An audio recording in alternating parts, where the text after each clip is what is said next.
Everyone, and welcome to another episode of Conversations in the Future of Work.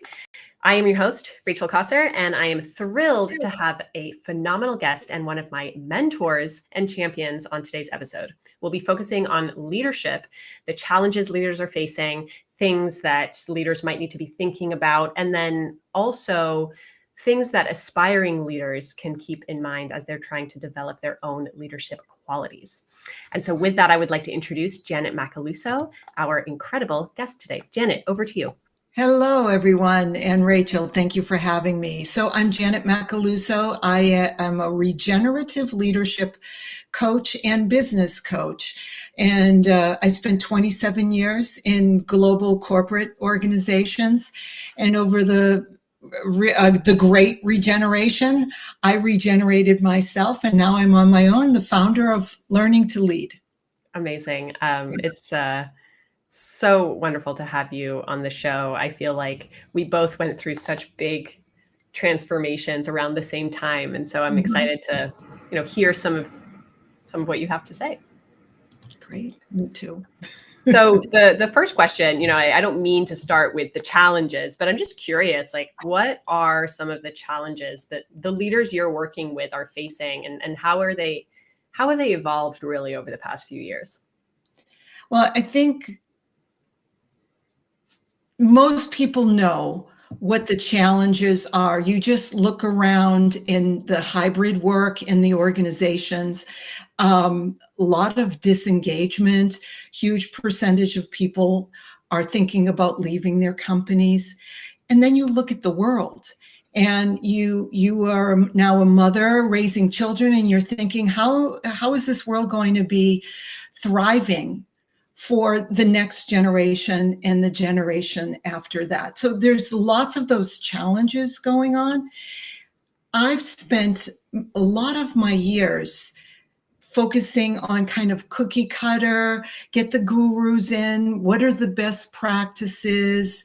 Let's do 360-degree feedback to tell them what they need to do with all of those changes.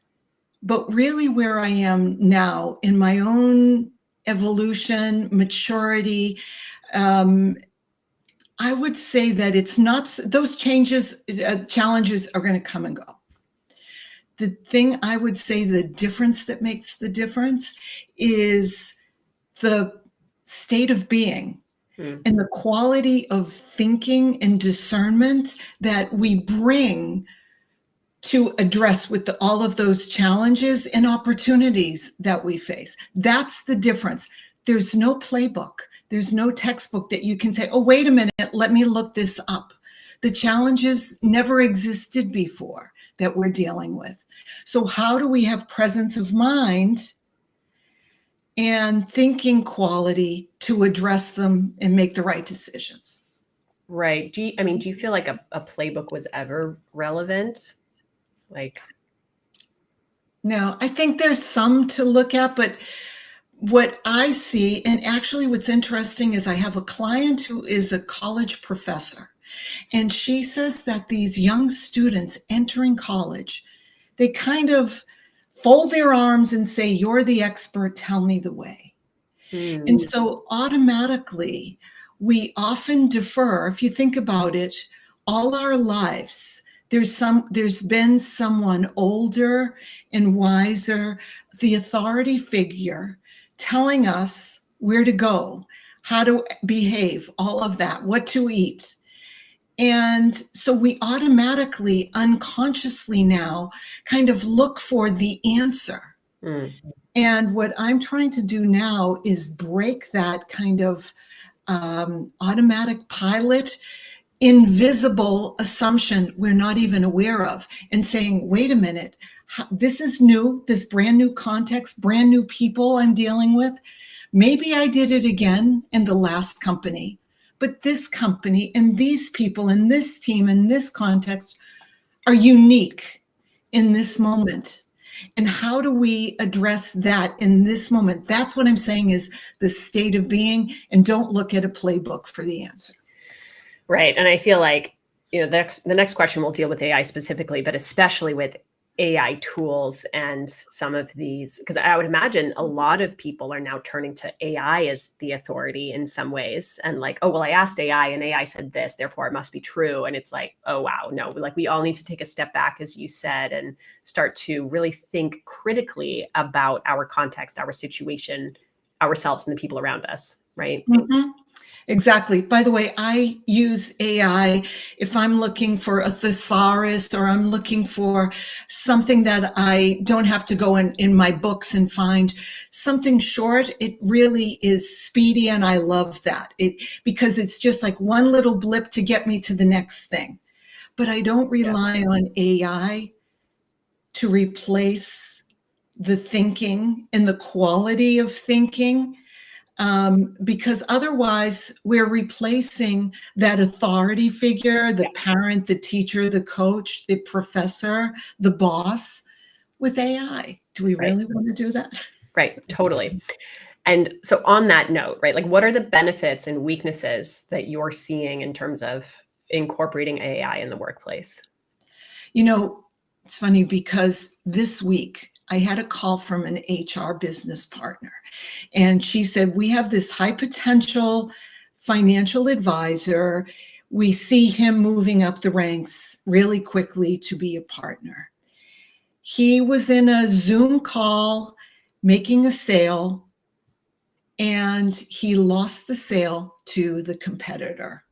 And so the HR person was asking me, I've seen him have these Zoom calls, and his presence doesn't kind of exhibit Mm, confidence and competence that is needed for this potential client to invest millions of dollars in his fund.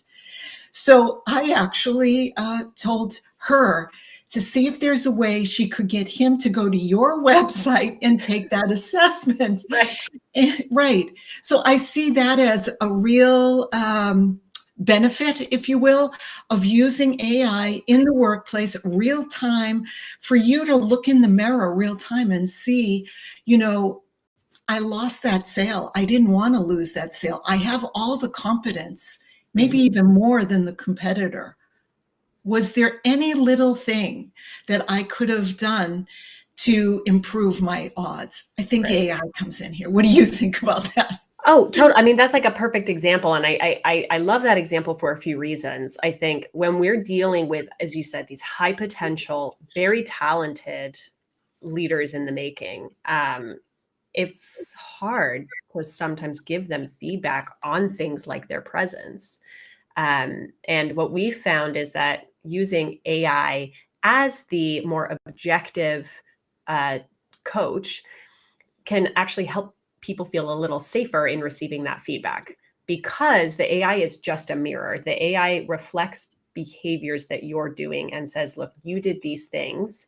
Though, like these specific behaviors, whether it's where you're looking, the way you're using hand gestures or not using hand gestures, your posture, etc., all of those behaviors can influence things like perceived trustworthiness and rapport, right? You said it yourself. If you're trying to get a client to invest possibly millions of dollars, like you have to show up as the confident and competent partner that they're looking for, Mhm.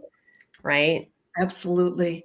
I had another example of this is years ago when my child was little, we needed to go to um, physical therapy, occupational therapy. And this is my firstborn son, love him dearly. We go there, and the physical therapist says to me in this kind of wishy-washy Mhm. way, you could do this and you could do this. And I was kind of like a very neurotic first time mom wanting to do the very best. I did not have confidence in doing what she said. Now, she could have had all of the competence and the degrees, it could have been the right thing. I didn't feel like I wanted to follow her. So, to your point. Yeah, absolutely. Yeah, no, I think we've been pleasantly surprised with how people have taken to the AI based feedback. And our view is always, and this might speak to some of the weaknesses of AI, but our view is always that AI should be used as a tool to help humans improve and to help humans amplify their qualities and their skill sets, right? Like we're not looking to use AI to replace or to allow humans to become lazy and atrophy. What are some of the weaknesses that you think? I mean, you've spoken about a couple of them in the last question, but like, what are other weaknesses you see with AI? Well, in terms of just the weaknesses, I think is it when relying on something like ChatGPT too much to do all your thinking for you. Yeah. But if I think about the work that you're bringing into the world, which is so valuable, especially now, but anytime it's so valuable for leaders to move up in the world. Two things. One is over relying on maybe your technology as an example. Mm-hmm. Instead of, it goes back to my first premise of building your own state of being and consciousness. So imagine if someone always relies on technology instead of realizing what's my inner state like right now, what's my external context happening right now, and what's my relationship with the others around me. Mm-hmm. Those things, I would hope that I would build skills to be able to acknowledge those more and more and less on machine learning. Yeah, definitely. We've had to be really careful with the way that we provide feedback because we don't want our feedback to become a crutch and to become overly prescriptive for people. Like we don't want the AI to be telling the human, this is exactly how you should be behaving and moving and expressing, right? But we want the human to receive feedback like, consider using hand gestures. It can help with things like expression and trustworthiness. And then we want the human to then sit back and reflect and decide, like, how might I use hand gestures? What feels authentic and natural for this conversation, right? Same thing with facial expressions. We don't want our AI to be counting the number of smiles and then saying, oh, you did 12 smiles, you should really be doing 15. No, none of that. Right? Yeah. But we do want to encourage people to use their facial expressions. So it's a really fine line.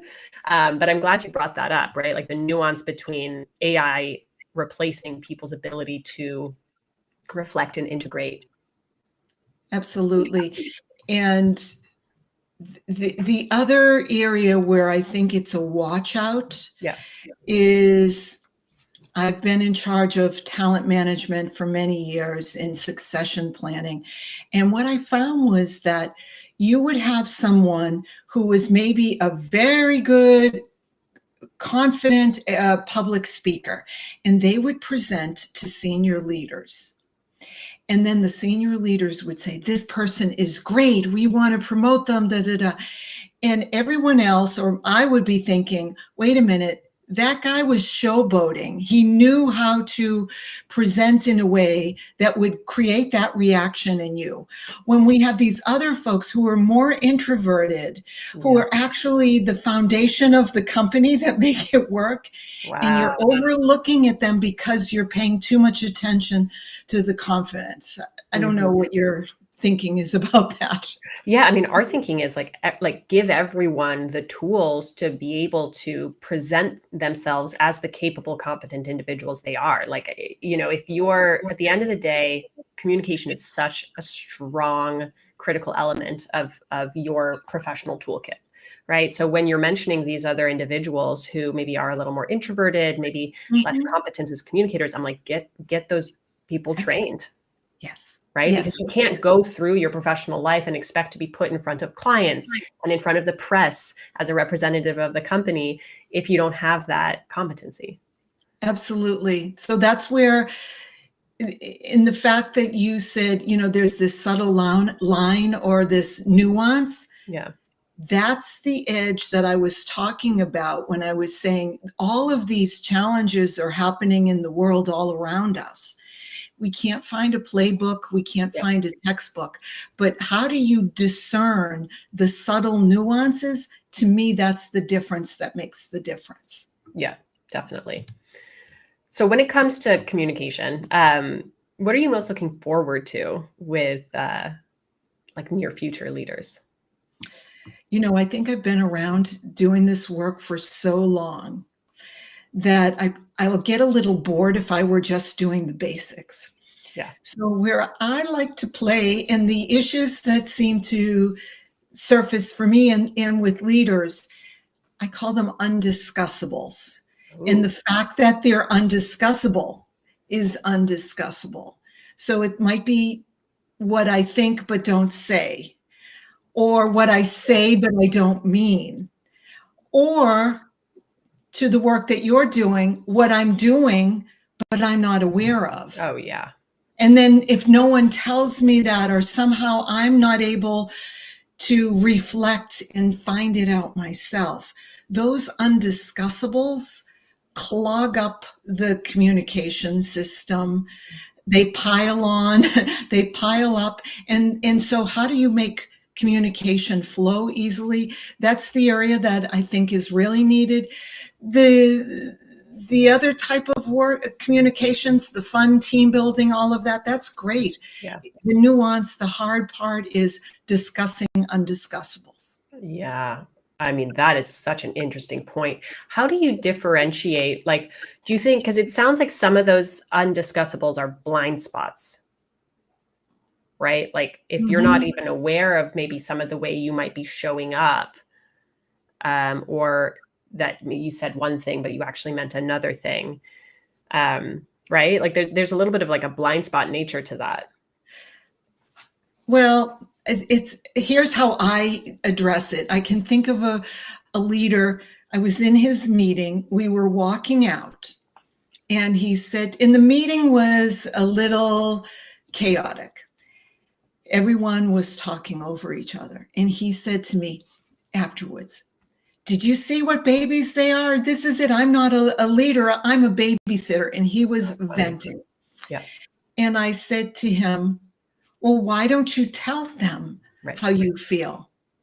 And his response back to me was, "Well, I can't tell them how I feel, because if I tell them how they feel, then they'll shut up and they won't say anything."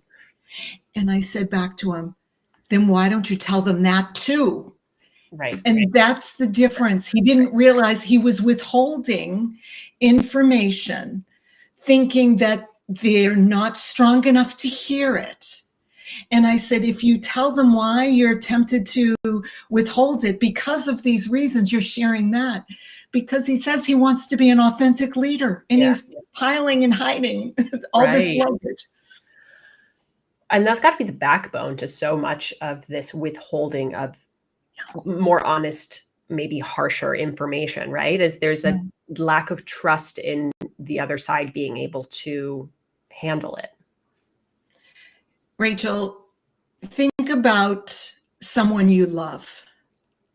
And someone you love, you would talk to them in a way you wouldn't withhold this, because you care so much about them succeeding and thriving in the work that they're doing, that they're able to make a difference and evolve the work that they're doing. It has a ripple effect. My work is living systems. So I know, for instance, I'm a living system. Together, you and I are a living social system. We live in families, communities. So it's this interaction of living systems. And if I really care about you, I'm going to share this information because I care and love you. And if leaders and teammates thought the same way, instead of they put on a mask, I'm professional, they have the right stuff, or they don't, black and white thinking in my mind. Yeah. So if they really truly care, they will go over get over the uncomfort, the discomfort of sharing that information, because they're sharing it with the purpose of helping to evolve their beloved people, places, or causes. Right, absolutely. And there, if you have that strong, powerful purpose and why, it becomes a lot easier to show up in that way, right? Absolutely. And so that's a lot of what I keep working on with leaders is like, okay, in January, you talked about your strategic direction. How about Yeah, every meeting? Why are we here? Let's keep the customer in line, in mind, or the patient who's going to be receiving our yeah, medicine or devices. Keep them in mind. Now let's have that conversation. yeah, totally. Um, Absolutely. So the last question here is really just like, what would be one takeaway for our audience to consider in elevating their own leadership qualities? Great. Thank you. That's a great one. So back to working on yourself, because we can only transform the systems that we really want to change in the world based on this, how transformed and evolved we are. So I would say, think about how it's a framework that I use called the modes of behavior. And there's 3 ways you can show up. And I'd ask your audience to think about a conversation or a meeting that went sideways. Mhm. So think about that. Often it doesn't take too long. Yeah. And then with that, number 1, did you show up reactive? So something happened from external and you're just fighting it off, somehow reacting. Maybe not verbally or physically fighting it off, you might actually close down, but it's another way of reacting. That's one approach to this conversation. Another one is called from your ego. So from your mode of behavior, did you respond like beating your chest and let me show you what I did? And you guys don't know how to do it, but my team did all right. And you're trying to boast a little bit too much. So there's another way. First one was reactive. Second mode of behavior is from your ego. The third one goes back to what we were just talking about. Behaving from meaningful purpose. Are we coming from and behaving from a higher purpose beyond this conversation? We're having this conversation to help others, help them develop their own work. So those are the 3 modes of behavior: reactive, ego, and purposeful meaning. And if you think about that, I think that for your conversation that went sideways, you can find out whether one or more parties were coming from the first or second mode. How do you react to that? Well, I think having frameworks like that can be really helpful because, number one, it helps you understand how you're showing up to the conversation and how you're maybe reacting or behaving. And then it also helps you start to understand how the other parties are showing up, right? And I think if you're able to see like, okay, this person is being very reactive to this subject, like maybe then you pause to figure out what's actually not being communicated that needs to have some air, right? So I think having a framework like that's really helpful because it helps you get to the heart of the issue and then end up at the end of the day having a real conversation instead of just talking past one another, which I feel like happens a lot. And these frameworks actually help have the undiscussables. Right. So you Exactly. have something to use and look at together. So why I say we start at your work is working with someone, a leader, to be able to evolve their own capabilities. But it's not just so that I'm self-developing, self-improvement for my own ego. It's in order to evolve the team, the organization, the business, maybe even the industry. Okay. Yeah. So, but it starts with the self. If you're not aware of yourself, you're never going to get it. Like that story where the financial advisor didn't get the deal. But once you get that, you can then say, especially with the team, so how do we, using the same framework, modes of behavior, how do we work with our customers?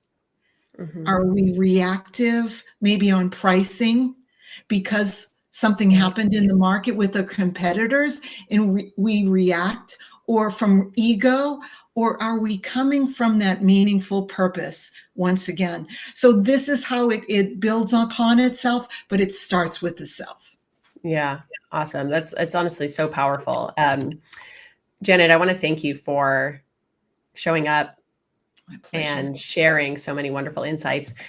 What is the best way for our audience to be in touch with you or follow more of your thought leadership? Oh, thank you very much. Janet Macaluso, Macaluso on LinkedIn. Please follow me. I'm actually thinking of having a mid-year and midlife recheck for June. It's mid-year already. So I'm going to be sending out for the month of June some posts and videos that will really help to reset these types of frameworks that we're talking about. And you can also check my website, learning2lead.com. Rachel, it's been a pleasure. I just love watching you grow and evolve and spread this important work. So thanks again for having me. Thank you so much, Janet. It means the world. And thank you to our audience, as always, for tuning in. See you next time. Bye.